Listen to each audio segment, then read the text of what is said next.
Well, hello there, and welcome to Guitar Builder's Life Hack, the show where I show you some of the things that I've made to make guitar building easier for myself.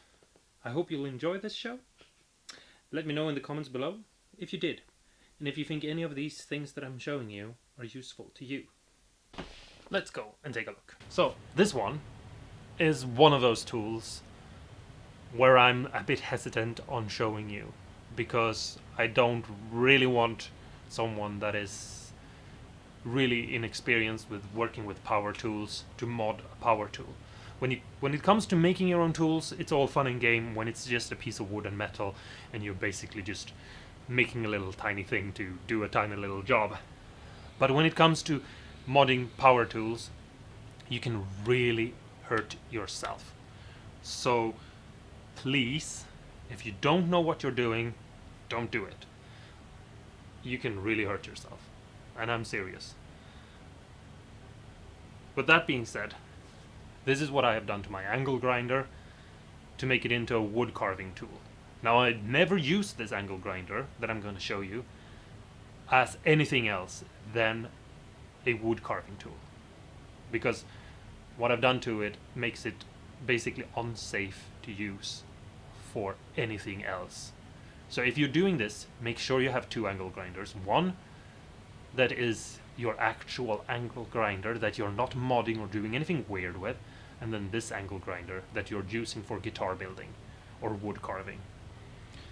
This is my angle grinder. It's a really nice one, and it's a really powerful one. Now, you don't need a powerful angle grinder to cut wood. Like, it's just a waste of power. An angle grinder is powerful for the purpose to cut metal and steel and, you know, ceramics and things that are actually really hard. But I mean, like, wood is kind of soft. Even really hard woods are kind of soft. Like, they're really hard for being wood, but they're not that hard for being, you know, hard things. Like, we're not cutting diamonds is what I'm trying to say. And the thing that I've done is this. This is my guitar carving tool, and what I've done is that I've taken the protective shield of the angle grinder and I've cut it down to a strip like this. The thing is, when you're carving a guitar with an angle grinder, usually you're gonna want to take the shield off because it's in the way of carving. But the problem is, that's dangerous. You should never do that. It's super easy to slip with your hand up and catch the blade. And since I've done that, I can tell you that it hurts a lot to cut almost your finger off. And it will take months to heal, and you won't be able to play guitar or build guitars, and it will hurt a lot. I promise you that it hurts a lot to almost cut your finger off. I promise you. So you need to keep that guard on, but it's in the way. So what I've done is that I've cut it into a strip where it's only protecting my hand from moving into the blade. You can see the difference here, that the blade, this protects all the way around, and this one only the underside for my hand. And that lets me move around and use this to carve a lot around. But that makes the tool not really as safe as it is supposed to be.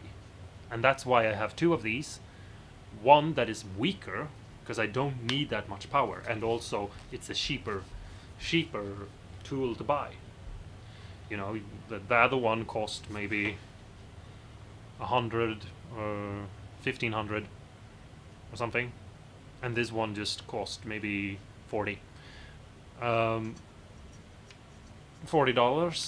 And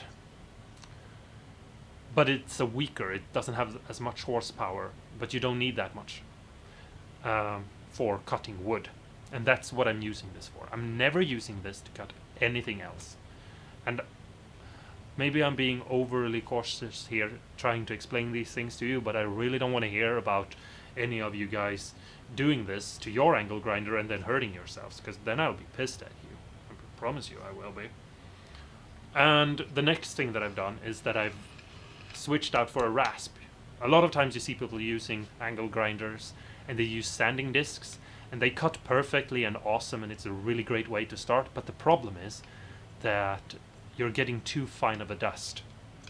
If you do it inside, which you shouldn't do because it's not good for you, you're gonna get that dust everywhere. Like I haven't been cutting with one of those sanding things for maybe 2 years, and I'm still cleaning up the dust. I'm just finding it everywhere. It's like, oh, where did this dust come from? So I'm using one of these because it leaves bigger marks. Yes, it makes the tool harder to work with because it takes away a lot more wood faster, but the pieces that come off are bigger, so I can sweep them up and I can vacuum them up, and I don't have to like clean them out from the underside of my eyelet. Because that tiny dust particles, they are like the finest dust you'll ever find. And that's kind of cool, but it's actually more annoying than cool.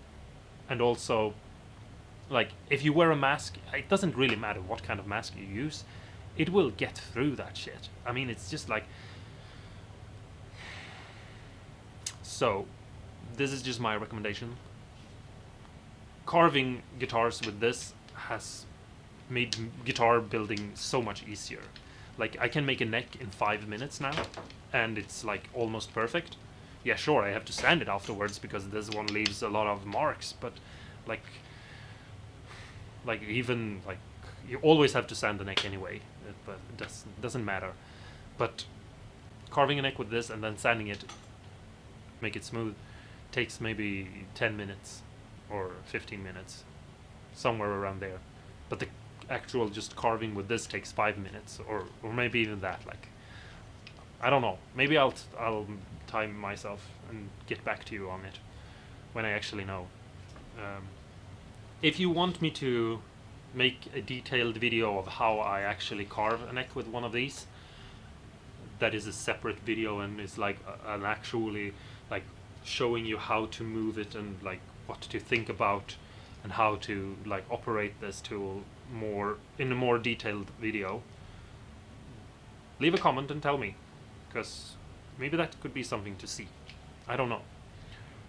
It's not rocket science, so if people feel like that's something that they kind of understand and don't need to be shown, you know, I won't make the video. But if you feel like, whoa, I really need to know about this more in detail before trying it and getting like, you know, questions about this answered before trying it myself, then just let me know. I carved so many necks on this that I've lost count, and I definitely can tell you any questions you have about angle grinder neck carving. I probably can answer, so just, you know, let me know if you have any questions, and I'll gladly make another video about this, because the guitar neck cutting part and shaping is actually the most interesting part of guitar building, I think. Yeah. Well, there's the show. I hope you liked it. Let me know if you did. And also, if you wouldn't mind giving this a thumbs up, or maybe even subscribing. That will let me know if this is appreciated and if you want to see more of this. But until next time, see ya.